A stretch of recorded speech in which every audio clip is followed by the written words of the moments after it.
سبيل الدموع سبيل مريح، تنهدى يا صاحي كي تستريح وبث الصلاة والسلام على أشرف الأنبياء والمرسلين وعلى آله وأصحابه أجمعين. رضيت بالله ربا وبالإسلام دينا وبمحمد نبيا ورسولا. رب اشرح لي صدري ويسر لي أمري واحلل عقدة من لساني يفقه قولي. اللهم اجعل جمعنا هذا جمعا مرحوما وتفرقنا من بعده تفرقا معصوما.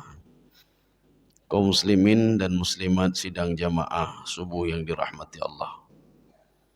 Kita masih pada surah Al-Qalam, sudah sampai ayat ke-10 ya. Ayat ini menceritakan tentang aib seseorang. Jadi dibongkar oleh Allah Subhanahu wa taala, sehingga Ibnu Abbas mengatakan dalam tafsir beliau, la na'lam, kami tidak tahu kenapa Allah Subhanahu wa taala membongkar aib orang lain di dalam Al-Qur'an ini. Tetapi kata Ibnu Abbas, fal haqqu, sebenarnya apa? Kita harus menjauhi orang ini. Ya, nih, Pak. Jadi kita jangan bertanya kenapa Allah membongkar aib seseorang di dalam Al-Qur'an. Ini aib ini terkait dengan pribadi, Pak. Ini masalah pribadi. Ya, ini aib pribadi. Bukan secara jamaah tidak, tapi personal. A'udzu billahi minasyaitonir rajim. Bismillahirrahmanirrahim. Wala tuti' kulla halafim mahin. Wahai Muhammad, kamu jangan patuh kepada, ya. Ini walaupun ayat ini sifatnya khitabi, Allah dengan Nabi Muhammad, tetapi ini berlaku juga untuk umat Muhammad. Maknanya, ya Muhammad, kamu jangan patuh kepada siapa? Halaf. Halaf itu orang yang suka banyak bersumpah. Kita tahunya ada tasdid di situ, Pak. Halaf. Dia bersumpah, tapi sumpah batil. Ya, nampak. Sedikit-sedikit sudah sumpah, sedikit-sedikit sudah sumpah. Sama seperti fa'alul lima yurid. Ada tasdid. Artinya Allah berbuat. Itu fa'al. Sighah mubalaghah. Ya. Kalau ini halafin, dia suka bersumpah. Sebagian penafsir mengatakan ayat ini ditujukan untuk Abu Jahal yang suka bersumpah demi kebatilan. Maka bersumpah demi selain Allah itu batil. Dia bersumpah demi Latta, Uzza, Manat, demi Tuhannya. Tuhan Latta, Tuhan Uzza, Tuhan Manat. Saya bersumpah demi si fulan, saya bersumpah demi si fulan. Ini batil, Pak. Sumpah ini sering sekali dilakukan oleh Abu Jahal. Tetapi sebagian penafsir mengatakan lagi, salah satunya adalah tafsir Sawi, beliau mengatakan yang dimaksud wala tuti' kulla halafim mahin, itu adalah Walid Al-Mughirah. Jadi Walid Al-Mughirah orang kafir, Pak. Jadi musyrik, ya, orang musyrik keturunan Nabi Ismail alaihissalam, yang mengaku dia keturunan Quraisy padahal bukan keturunan Quraisy. Walid Al-Mughirah. Orang yang sering bersumpah yang batil, ini orang ini mahin. Mahin itu hina, ya, Pak. Jadi makanya jangan patuh kepada orang suka bersumpah. Ya, jadi ayat ini memang ditujukan personal, artinya jangan patuh kepada Abu Jahal. Jangan patuh kepada Walid Al-Mughirah, ya Muhammad. Kalau untuk kita sebagai umat Nabi Muhammad, jangan patuh kepada orang yang watak seperti Abu Jahal. Jangan patuh kalian watak seperti Walid Al-Mughirah. Bagaimana watak Abu Jahal? Abu Jahal, pada suatu hari Rasulullah SAW duduk dengan para sahabatnya. Rupanya ramai orang fakir miskin, orang miskin-miskin. Maka sahabat Rasulullah ada yang miskin-miskin, duduk di situ. Tiba-tiba datang Abu Jahal. Ketika datang Abu Jahal tidak mau duduk sebelum orang miskin itu dipindahkan dulu oleh Rasulullah. Jadi kata Abu Jahal, ya Muhammad, tolong pindahkan dulu orang miskin-miskin itu. Jangan duduk di samping kita. jangan duduk di samping kami, jangan duduk di samping pembesar-pembesar Quraisy. Nabi Muhammad tidak mau mendengar, Pak. Maka Allah mengatakan, wala tuti' kulla halafim mahin. Ya Muhammad, jangan patuh kepada dia, kamu tetap patuh kepadaku. Jangan, Pak. Maka kalau ada orang seperti ini, tipe-tipe tipikalnya Abu Lahab juga, Pak. Abu Jahal ya.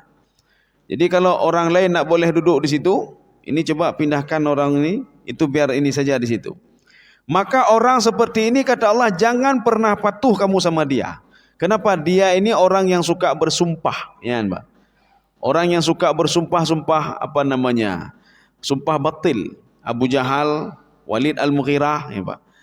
Dan mereka itu orang yang mengusir orang lain dari tempatmu ya Muhammad. Jangan dengar mereka. Ini satu. Ini kan aib namanya, Pak. Tapi aib ini dibongkar oleh Allah. Jadi seperti ghibah. Ada ghibah yang boleh, ada ghibah yang tidak boleh. Bagaimana ghibah yang tidak boleh? Ketika kita ingin menjatuhkan seseorang, kita katakan di depan orang lain. Itu ghibah yang tidak boleh. Bagaimana ghibah yang boleh? Salah satunya kata Imam Al-Ghazali, si A berteman dengan si B. Si A tidak tahu kalau si B ini pembuat maksiat. Si B ini orang yang tidak salat, dia berbuat yang jelas berbuat maksiat. Datang si C. Si C ngomong dengan si A, kamu jangan berteman dengan si B karena si B berbuat maksiat. Membongkar aib si B itu di depan si A, kata Imam Al-Ghazali tidak ada masalah. Kenapa? Liur sidahu, untuk memberikan petunjuk kepada si A. Kalau si B ini orang berbuat maksiat, itu tidak ada masalah. Atau membongkar aib orang lain lil istifta. Istifta itu minta fatwa. Seseorang mendatangi kita, minta fatwa, Pak. Ya, seperti ada seorang wanita mendatangi Rasulullah sallallahu alaihi wasallam. Ya Muhammad, si fulan itu saya mengakui dia seorang ahli ibadah, dia baca Quran, dia puasa, dia bangun malam. Tetapi wanita itu cabak tak babah, ikun kelon ni, demena alon, Pak. Membicarakan orang lain di depan orang lain untuk minta fatwa. Bagaimana ya Rasulullah ini perempuan itu? Rasulullah mengatakan finnar, wanita itu dalam neraka. Maka kalau kita ingin minta fatwa, seorang suami atau seorang istri melapor ke pengadilan. Dia menceritakan bagaimana istrinya, bagaimana suaminya. Ini bukan ghibah ini, Pak. Ini minta fatwa. Minta fatwa bagaimana kelanjutan, apakah saya lanjut atau saya cerai? Atau bagaimana? Suami saya begini, istri saya begini. Ini membongkar aib ini dibolehkan. Karena apa? Karena istifta, ingin meminta fatwa. Ya. Ini seperti yang kita ungkapkan beberapa pertemuan yang lalu. Istri Umayyah bin Khalaf. Jadi Umayyah bin Khalaf urung cukup kerit urang, Pak. Kerit kan li, Pak. Istrinya melapor ke Rasulullah, ya Rasulullah, suami saya keritnya luar biasa ya Rasulullah. Saya butuh sekian tapi diberikan sekian. Anak saya begitu juga. Anak saya butuh sekian hari ini diberikan sekian. Boleh enggak saya ambil isi dompetnya tanpa sepengetahuan dia? Rasulullah mengatakan boleh. Ambil saja ma yakfiki. Apa yang butuh sama kamu ambil saja. Tak perlu izin pun tak apa-apa. Ya, Pak. Seorang istri membongkar rahasia sama Rasulullah sallallahu alaihi wasallam. Di depan Rasulullah dia bongkar suaminya kerit bakhil. Padahal Rasulullah tidak tahu suaminya kerit dan bakhil. Ini untuk istifta, minta fatwa. Ya, Pak. Maka setiap hari istri Umayyah bin Khalaf icok li atau dompet, Pak. Icok li, Pak, tanpa sepengetahuan suaminya. Tapi kalau suami tidak zalim, itu tak boleh, Pak. Harus minta izin dulu. Suami tidak zalim. Suami berikan semua kebutuhan, tiba-tiba tacok tanpa izin, itu tidak boleh. Tapi kalau suaminya itu menzalimi, kebutuhan istrinya 10, tapi yang diberikan cuma 5 saja. Maka boleh mengambil 5 lagi. Ya, ini seperti sabda Rasulullah SAW tadi. Ini istifta namanya. Kemudian yang kedua, Hamazin masya'im binamim. Hamazin ini orang yang sudah suka ghibah. Jangan patuh kepada orang yang suka ghibah. Ya, nampaknya. Yang tipulannya ghibah tapi gegap, Pak. Jangan patuh sama dia, kata Allah Subhanahu wa taala. Memang ayat ini ditujukan untuk Abu Jahal. Maka semua sifat ini ada sama Abu Jahal dan Walid Al-Mughirah. Ini sudah lengkaplah, Pak. Maka seseorang kalau ada sifat-sifat seperti ini, lengkaplah dia menjadi Abu Jahal selanjutnya. atau lengkaplah dia untuk menjadi Walid Al-Mughirah selanjutnya. Maka kalau ingin mengenal siapa itu Abu Jahal, lihatlah sifat ini, Pak. Dia suka bersumpah. Ini Abu Jahal, Pak. Kemudian yang kedua, Hamazin, suka ribah-ribah. Ia tipulan pu je, ia Abu Bakar pu. Itu orang-orang miskin rugi dia salat. Untuk apa dia salat kalau dia miskin? Untuk apa dia berpuasa kalau dia miskin? Coba lihat saya. Ya, nampak. Ya ikut ke kau orang lain ikut, Pak. Coba kamu lihat. Untuk apa kamu masuk Islam? Untuk apa ini kalau sengsara dalam Islam? Saya tidak puasa, tidak salat, tapi saya kaya. Pak Abu Jahal, Pak. Maka sifat ribah ada sama Abu Jahal. Kemudian Masyaim bin Namim. Dia suka namimah. Namimah itu mengadu domba. Jadi datang ke kelompok ini mengatakan, tipulan hana galak ke dron. Datang ke kelompok lain dia adu domba lagi, tipulan ni pegah bino ke dron. Ya nembak. Kita datang lagi, tipulan ni pegah ka bino hana betul yang dron pegah. Ka bengeh tipulan ke tipulan, Pak. Ini namanya namimah ini, Pak. Kita mendatangi si pulan. Hai, hukumnya kai pegah li tipulan hana sama ke dron pegah. Yang ka gura lembai. Mengadu domba orang ini dua, Pak. Tahu pegah, tipulan pegah, Pak. Hana sama, ya, Pak. Dron pegah harum ka, i pegah li hana harum, ya, Pak. Akhirnya datang lagi ke tempat orang itu, Pak. I pegah li dengku yan, dia halu hana sama ke dron. Ya, sudah ribut ini dua-dua, Pak. Ini yang namimah ini bahayanya luar biasa, Pak. Pada suatu hari Nabi Musa alaihissalam, itu disebutkan dalam riwayat tafsir itu, asabahumul qahtu. Bani Israel ditimpa masa-masa sulit. Sulit apa artinya? Tidak turun hujan. Akhirnya Nabi Musa alaihissalam bersama Bani Israel, itu ada ratusan ribu Bani Israel. Mereka berdoa kepada Allah untuk diturunkan hujan. Tetapi hujan tidak turun juga. Kalau kita lihat di dalam Al-Quran, doa Nabi Musa yang mana tidak dikabulkan oleh Allah? Hana mandum dikabulkan oleh Allah, Pak.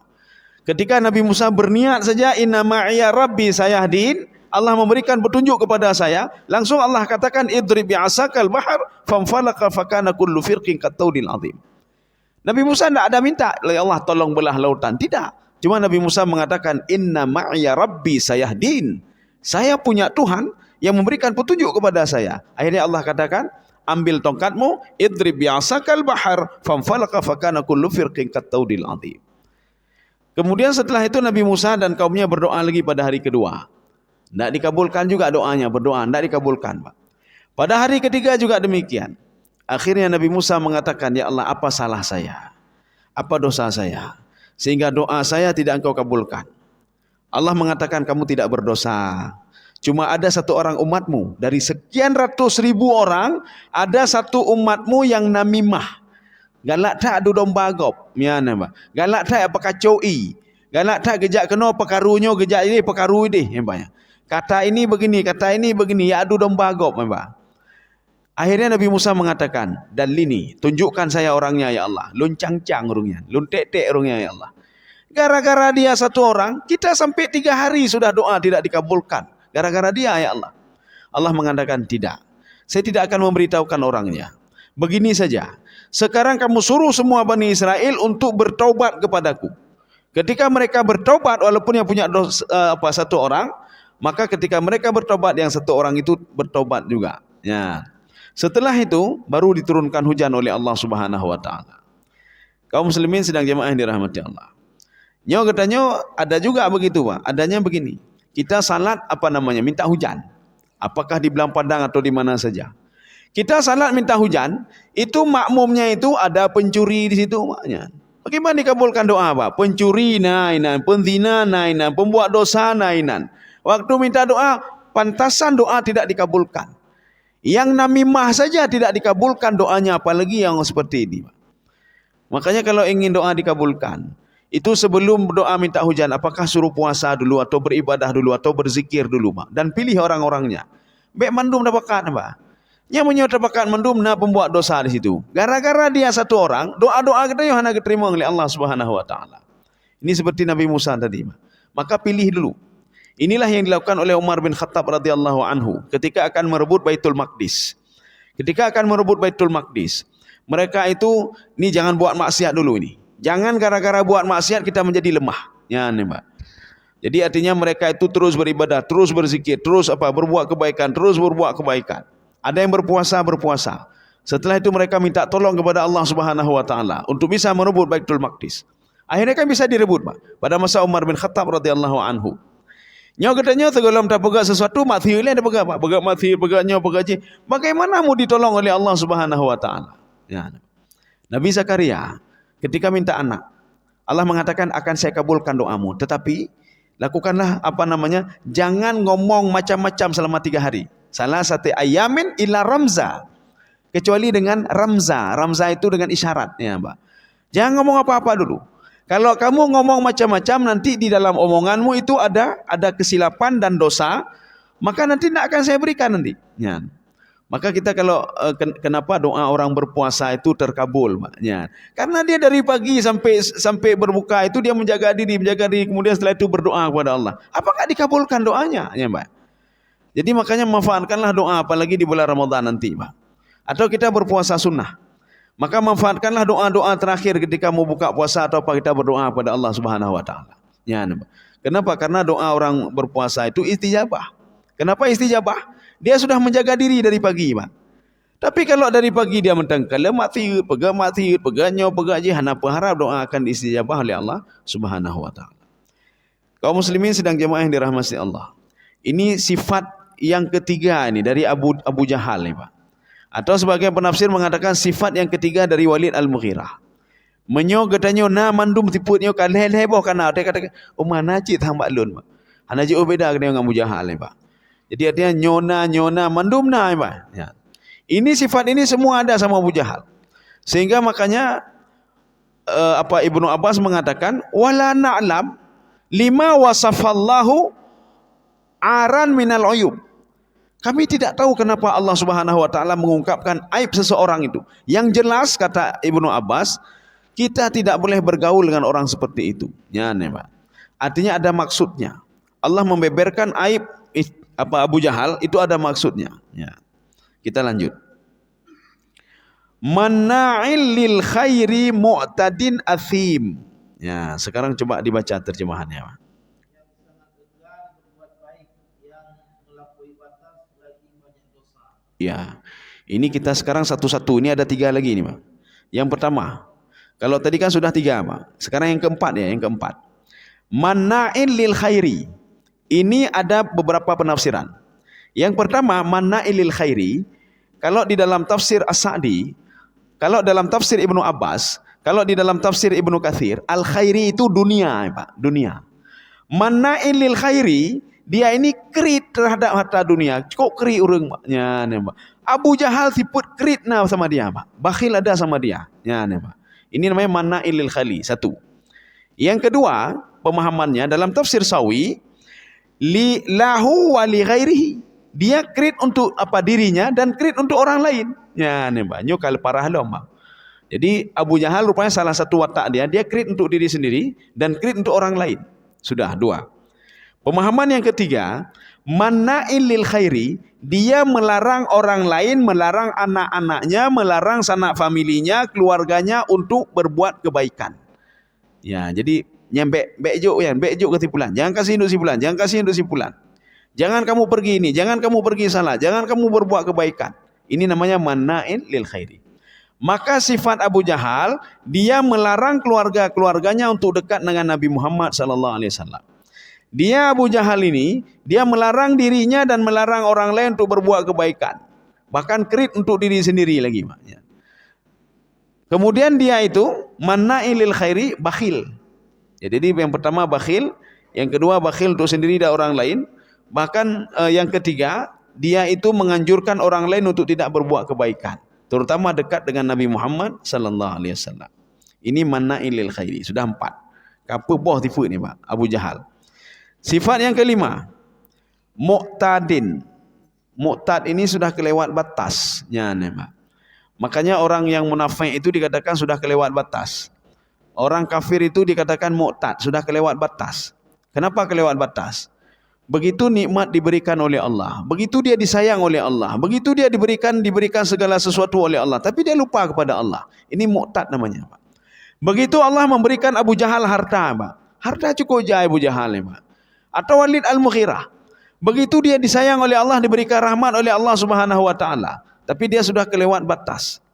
Mu'tad itu di dalam tafsir Ibnu Asyur, mu'tad itu tajawazal had, sudah keluar batas.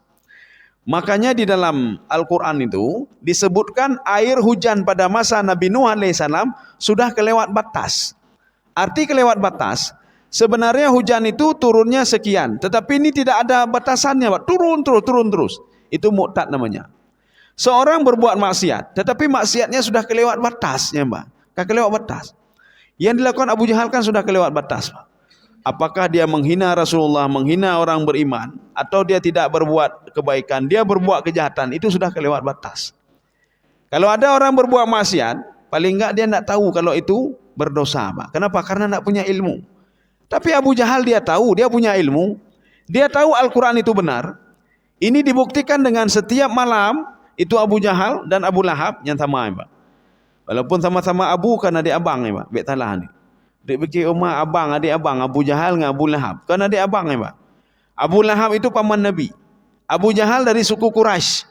Itu ketemu dengan Nabi, kalau kita lihat silsilahnya itu ke atas, memang betul beliau itu termasuk pembesar Quraisy. Abu Jahal itu dari Quraisy. Quraisy itu keturunan Kananah. Kalau bukan keturunan Kananah, bukan keturunan Quraisy, Pak. Makanya Nabi Ismail bukan Quraisy. Anak Nabi Ismail bukan Quraisy. Kemudian cucu lainnya bukan Quraisy. Kapan Quraisy? Ketika ada seorang pemuda namanya Kananah, ya. Ada yang mengatakan Nadar bin Kananah. Ada yang mengatakan Quraisy itu adalah anaknya Kananah, sehingga turun ke bawah menjadi Quraisy terus semuanya Quraisy. Nabi Muhammad termasuk keturunan Nadar bin Kananah. Abu Jahal termasuk keturunan Nadar bin Kananah, sehingga beliau itu adalah suku Quraisy. Suku Quraisy adalah suku yang terkenal, suku yang terhebat, suku yang terkemuka, suku yang terpuji, Pak. Itu dari keturunan Nabi Ismail alaihissalam. Itu ada banyak suku-suku. Ya. Maka Abu Jahal itu termasuk suku Quraisy, Pak. Walaupun suku Quraisy beliau tidak beriman juga. Makanya Abu Jahal, Abu Lahab, kerap tip-tip malam mendengar Nabi Muhammad baca Al-Quran. Ya. Maknanya dia tahu kebenaran, tapi dia tidak mau tahu. Ini namanya mu'tadin. Getanya tak tepu, temecu hanjut, tapi tak temecu je, Pak. Mu'tadin, Pak. Ya, Pak. Kita tahu salat itu wajib, tapi kita tidak salat, Pak. Mu'tadin juga, Pak. Ya. Athim, ini athim ini apa? Kita ambil satu tafsir punyanya Imam Ibnu Katsir. Beliau mengatakan athim itu kathirul ismi, banyak dosa. Ya, Pak. Kathirul ismi. Dosanya banyak. Dosa dengan ini, dosa dengan ini, dosa itu kathirul ismi. Maka jangan pernah patuh kita kepada orang yang berdosa. Baik patuh, Pak. Untuk sendiri saja dia enggak bisa mengatur dirinya. Bagaimana kita bisa mengikuti dia? Bagaimana kita bisa patuh sama dia? Ya, Pak. Walaupun ini contoh untuk Abu Jahal, paling enggak kalau zaman sekarang ada yang watak seperti ini, jangan pernah patuh sama dia. Jangan pernah patuh sama dia. Bagaimana patuhnya? Athim, karena dia orang berdosa. Urung korupsi, urungnya, gimana patuh urungnya, Pak? Sudah. Sekarang kita lanjut lagi. Utullim ba'da dzalika zanim. Berarti semua sifatnya ada 10 semuanya, Pak. Sekarang yang ke-9. Ya, coba dibaca lagi, Pak.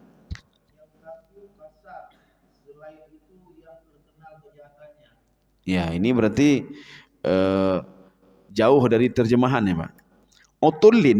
Utullin itu kalau kata Imam Jalalain, tapi beliau tidak merincikan. Ghalidhul jasad. Ghalidhul jasad, kerih tubuh punya, Pak. Ini bahasa beliau. Apa maksud kerih tubuh? Tidak ada dijelaskan. Maka dijelaskan oleh Imam Sawi, maksud kerih tubuh tunggang, batat ya, Pak. Galak pekarugop. Ya, namanya kerih tubuh, galak pekarugop. Atau dalam tafsir Sawi dikatakan lagi su'ut tabai, buruk akhlak, buruk perangai. Sudah buruk perangai, pekarugop loh, Pak. Ya, inikah watak Abu Jahal, Pak? Inilah watak Walid Al-Mughirah. Tetapi terjemahan kan lain tadi, Pak. Coba diulangi lagi. Ya. Yang kaku kasar. Sudah, yang kaku kasar. Memang betul Ghalid. Ghalid itu artinya keras ya, Pak. Tetapi ditafsirkan dia itu galak pekarugop. Ya, Pak. Yang kedua, su'ut tabai, buruk akhlak. Maka jangan patuh kepada orang yang galak pekarugop dan orang yang tidak punya akhlak. Ini watak ini ada sama Abu Jahal dan ada sama Walid Al-Mughirah. Sudah. Kemudian zanim, Zanim ini apa? Di situ apa? Ini jauh sekali ini ya. Mungkin ada terjemahan lain. Coba dibaca ulang lagi, Pak. Zanim. Sudah. Ada lagi yang terjemahannya selain ini? Zanim ini anak zina, ya, Pak. Kenapa anak zina? Walid Al-Mughirah mengatakan kepada Nabi Muhammad sallallahu alaihi wasallam, sebenarnya ini sudah ditutupi oleh Allah, Pak. Allah kagetuknya, Pak. Kagetuk selama 18 tahun ditutup oleh Allah kalau dia adalah anak zina, Pak. Walid Al-Mughirah, ayahnya tidak dikenal, Pak. Walid Al-Mughirah mengatakan kepada Nabi Muhammad sallallahu alaihi wasallam, "Ya Muhammad, keturunan kamu enggak jelas." "Saya keturunan Quraisy," kata Walid Al-Mughirah, Pak. "Lon Quraisy, drone keturunan hana jelah." Akhirnya apa? Allah haik getun le, Pak. Setelah itu apa? Dibeberkan zanim. Ya Muhammad, yang anak zina itu dia, ya Muhammad. Dia keturunan tak jelas, ya Muhammad. Ya, nampak. Dia keturunan tak jelas. Bukan kamu, dia yang tak jelas. Maka uniknya Al-Quran, setiap ada problem masalah langsung direspon oleh Allah Subhanahu Wa Taala. Kalau masalahnya dalam detik itu turun ayat itu, Pak. Makanya ketika Walid Al-Mughirah menuduh Nabi macam-macam di depan orang lain. Wahai kaum Quraisy, ini Muhammad mengaku-ngaku Quraisy. Yang Quraisy itu saya, kata Walid Al-Mughirah, Pak. Yang Quraisy itu saya. Muhammad ini keturunannya tak jelas keturunannya. Waktu ibunya mengandung, ayahnya mana ayahnya? Ya kayak pegah-pegah kenanya, Pak. Ayahnya kan tak ada, enggak jelas keturunannya. Ayahnya akan hana gedoh pegah li Allah. Dia dibeberkan oleh Allah setelah 18 tahun. Walid Al-Mughirah tersembunyi, tidak diketahui. Artinya apa? Dulu tidak tahu kalau dia itu anak zina, Pak. Akhirnya Allah mengatakan zanim. Dia ini wahai suku Quraisy anak zina ini, kata Allah Subhanahu Wa Taala. Makanya Rasulullah mengatakan begini. La tazalu ummati bi khairin. Umatku akan selalu baik-baik, diberikan rahmat, diberikan berkah, diberikan petunjuk oleh Allah, diberikan segalanya oleh Allah, diberikan keinginannya oleh Allah. Baldatun taibatun wa rabbun ghafur, kata Allah, tapi dengan syarat. Malam yafsha fihim walada zina.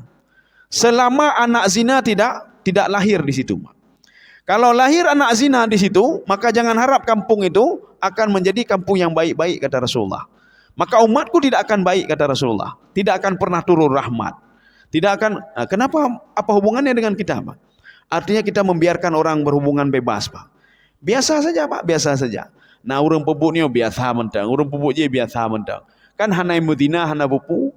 Maka dalam Islam itu, la taqrabuz zina. Dekat saja jangan, apalagi berbuat zina. Kenapa dekat? Yang membuat dekat ini lama-lama dia penasaran dan berbuat zina. Dekat dengan zina, minum khamar itu dekat zina juga, Pak. Seorang yang sudah minum khamar, dia menghalalkan semuanya termasuk berzina. Ya. Seorang yang ikhtilat, dia biasa duduk dengan perempuan dan lain sebagainya, lama-lama akan membuat kepada zina. Pergaulan bebas memang bukan berzina, tapi lama-lama membuat seorang untuk berzina. Melihat maksiat memang bukan apa, tapi lama-lama membuat seorang untuk berzina. Kaum muslimin sedang jamaah yang dirahmati Allah Subhanahu Wa Taala. Maka Rasulullah mengatakan lagi, fa idza fasha fihim waladu zina. Kalau seandainya dalam satu kampung itu, dalam sebuah negeri, anak zina sudah banyak sekali, kata Rasulullah. Ini hadis ini dari Abi Hurairah. Ausyaka ayya'umahumullahu bi'adzabihi. Saya ragu. Artinya saya yakin azab Allah akan diturunkan kepada mereka. Apakah tidak turun hujan? Apakah turun hujan terus itu akan banjir? Apakah diberikan gempa oleh Allah? Atau diberikan ketidakberkahan kampung itu? Atau ketidakberkahan negeri itu? Atau kekacauan di negeri itu? Atau kerusakan di negeri itu? Ya. Kenapa anak zina sudah banyak sekali? Karena makanya keberkahan tidak sampai. Makanya ketika Ashabul Kahfi, Ashabul Kahfi, kita lihat anjing, anjing itu ada yang mengatakan namanya Qitmir, ya, Qitmir. Jadi Ashabul Kahfi itu 6 orang. Ada 8 dengan anjingnya. 3 orang ini pengawal raja sebelah kanan. 3 lagi pengawal raja sebelah kiri. Makna pengawal raja sebelah kiri, sebelah kanan ini masalah pemerintahan, masalah lain sebagainya. Sebelah kiri yang memberikan nasihat nanti masalah keuangan dan lain sebagainya. Artinya orang pembesar-pembesar. 1 lagi falahun. Dia seorang petani, Bang. Kenapa dia ikut? Karena dia tahu ini Ashabul Kahfi 6 orang ini orang baik-baik. Dia ikut juga. Kenapa ada anjing? Anjing tahu juga itu pedroy, Pak. Maka di dalam tafsir Baitawi, di situ ada permohonan anjing kepada Allah. Jadi ketika dia diusir dari gua, anjing sebenarnya nggak mau pergi dia. Apa kata anjing itu? Ya Allah, jangan jauhkan saya dengan orang-orang saleh ini ya Allah. Ya nembak. Apa yang anjing itu lakukan? Saya tahu kalau saya najis ya Allah. Lon depu lon najis. Lon depu lon ini najis dan dijauhi oleh orang lain. Tetapi jangan jauhkan saya dengan orang-orang saleh ini ya Allah. Saya tidak akan pergi dari gua ini. Saya akan duduk terus di sini. Zira'aihi bil wasid. Dia meletakkan kedua tangannya dan dia tidur di pintu gua. Mengathe itu pun. Anjing tahu dekat sama orang saleh itu dapat keberkahan. Manusia hidup Pak. Maka kebalikannya, mafhum mukhalafahnya, jangan dekat-dekat sama orang berbuat maksiat. Kenapa? Karena dekat sama orang berbuat maksiat, dikhawatirkan nanti ketika diberikan azab kita juga kena. Kenapa? Karena kita dekat sama dia, Pak. Ya. Maka bergaulah dengan orang baik-baik. Maka anak mikirnya nanti baik bergaul dengan orang yang betul ya, Pak. Bergaulah dengan orang baik. Paling enggak nak melekatlah becutlah, Pak. Ya, melekat keberkahan. Ini seperti Imam Hanafi, Pak. Ya, Imam Hanafi. Imam Hanafi masih banyak, Pak, Imam Hanafi. Tetapi apa? Pergaulan dia ulama pergaulannya, Pak. Setiap pagi dimandikan oleh ibunya, dipakaikan sorban. Padahal kepala anak banyak, pakai sorban, pakai jubah. Ketika itu apa kata ibunya? Kamu nak main-main ke sana. Mbak ulama ime, Pak. Untuk apa? Mendidik akhlak dia, Pak. Ime kenan. Mbak murno ile ne main dengan ulama mentang ile. Sedang mengajar. Dia bersama ulama itu, Pak. Akhirnya apa? Lahirlah sosok Imam Hanafi, seorang yang punya kecerdasan luar biasa dan hatinya juga cerdas, Pak. Kenapa? Akhlaknya luar biasa. Karena naurung utak cerdas, Pak. Nyoh na cerdas. Itu menak gede akhlak dan taputan. Ya nih, Pak. Ini yang kita khawatirkan, Pak. Ilmunya hebat, semua hebat. Untuk apa ilmu hebat tapi enggak punya akhlak, Pak? Untuk apa ilmu hebat tapi mencaci maki orang lain? Kita kegok macam-macam, Pak. Ya. Kaum muslimin sedang jemaah yang dirahmati Allah. Ya, setengah 7, kapal 7 kurang membelah. Tunggu ya, sebentar lagi Zanim. Ya, satu ayat lagi ya, sampai ayat 14 nih, Pak.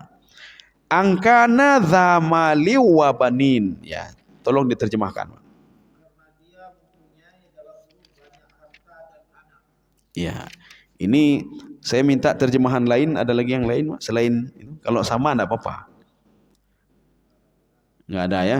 Sekarang kita ini kan, kita ambil ada beberapa tafsir, salah satunya tafsir Al-Baghawi, Pak. Tafsir Al-Baghawi, beliau mengatakan ayat ini ada ijaz hazaf.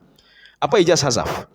Ini kan angkana zamalin. Ini ada istifham di depannya. Angkana zamalin, tapi tidak dibaca nanti. Ya, tidak dibaca. Ini dalam tafsir dimunculkan, Pak. Kenapa dia begitu mulia? Apakah gara-gara banyak harta Abu Jahal? Nyan, Pak. Kenapa kalian patuh sama dia? Gara-gara dia banyak harta. Angkana zamalin, wabanin. Dia banyak anak. Ya, Pak. Contoh kita ini dekat sama orang pegat dosa, Pak. Kita tahu dia berbuat maksiat. Kenapa kamu dekat sama dia? Lepeng ya, Pak. Kenapa kamu dekat sama dia? Nyohana tapeto hana ijuk jabatan. Tapi dia orang berbuat maksiat, hana pupu gede bah mati mentelun aja jabatan. Ya betul orangnya, Pak. Makanya Allah ingin mengatakan jangan dekati mereka, kata Allah. Rezeki itu saya kasih sama kamu. Kalau kamu yakin saya kasih sama kamu, kata Allah. Jangan kamu harap sama dia. Itu Abu Jahal dalam hitungan detik ada harta mendum, Pak. Walid Al-Mughirah dalam hitungan detik hilang semua harta dia, Pak. Ya. Sehebat apapun Walid Al-Mughirah. Maka Walid Al-Mughirah itu kan kaya juga, Pak. Orang paling kaya, Pak. Dia kaya dengan hartanya, kaya dengan anaknya. Maka banyak orang mengemis kepada Walid Al-Mughirah. Banyak orang memelas kepada Abu Jahal, Pak. Maka Allah katakan, angkana dzamali wa banin. Kenapa hamzahnya dihilangkan? Di dalam kitab Sibawayh, itu pakar nahwu. Beliau mengatakan al-arabu yastaghni 'anil lafzi. Orang Arab itu kaya lafaz. Jadi mereka baca ini saja mereka sudah tahu ini ada istifham yang hilang di sini, Pak. Angkana dzamali wa banin.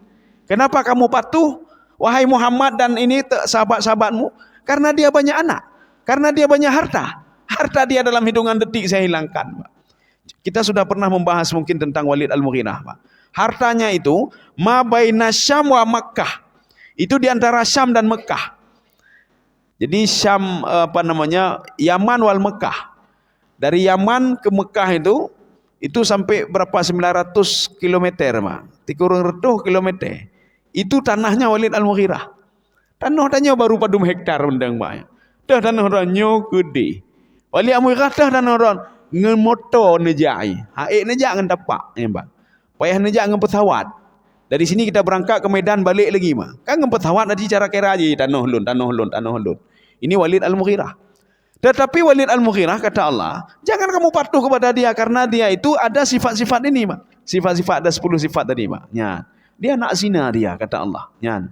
Makanya kenapa Allah ungkapkan anak zina? Sebenarnya ini sudah disimpan oleh Allah, Mak. Tidak disebutkan. Gara-gara dia mencaci maki Nabi Muhammad sallallahu alaihi wasallam. Allah di dalam hadis kursi mengatakan begini, kamu jangan macam-macam siapapun kata Allah. Jangan macam-macam dengan kekasihku. Jangan macam-macam dengan orang yang aku cintai. Termasuk katanya ada salah seorang yang dicintai oleh Allah, jangan macam-macam kata Allah. Kalau kamu macam-macam, kamu saya musnahkan kata Allah. Ya. Ini ketika kejadian di Yordania ya. Di Yordania ada seorang pemuda yang dia mendakwahi raja apa? Pemuda ini dulu pembuat patung. Ketika itu apa? Dia patuh kepada Allah dan dia itu tidak menyembah patung lagi. Dan dia mendakwahi raja. Ketika itu apa kata raja? Kamu siapa kamu? Kamu kan bawahan saya, kamu kan masyarakat saya. Mau dakwahi saya untuk meninggalkan patung. Akhirnya pemuda tadi diambil, ditarik kakinya sebelah satu ke kanan, satu ke kiri sehingga terbelah menjadi dua. Ada yang mengatakan diikat dan dimasukkan ke dalam sumur. Sehingga terkenal dengan cerita Ashabur Rassi dalam Al-Quran. Ketika itu apa kata Allah Subhanahu wa taala? Akan saya hancurkan kampung itu semuanya gara-gara dia melaknat, gara-gara dia menyiksa satu orang, hambaku kata Allah Subhanahu wa taala. Illa sayhatan wahidatan fa idzahum khamidun dalam surah Yasin. Malaikat tak perlu turun, cuma berteriak saja di langit, kampung itu hancur semuanya, Pak. Hancur semuanya dan orang-orangnya. Gara-gara apa? Dia macam-macam dengan hambaku kata Allah Subhanahu wa taala. Saya rasa cukup sekian, sudah jam 7 kurang 15. Buburna apa? Oh, berhalangan juga ya. Jadi mudah-mudahan ada manfaatnya bagi tuan dan jemaah sekalian. Subhanakallahu bihamdika asyhadu an la ilaha illa anta astaghfiruka wa atubu ilaik. Assalamualaikum warahmatullahi wabarakatuh.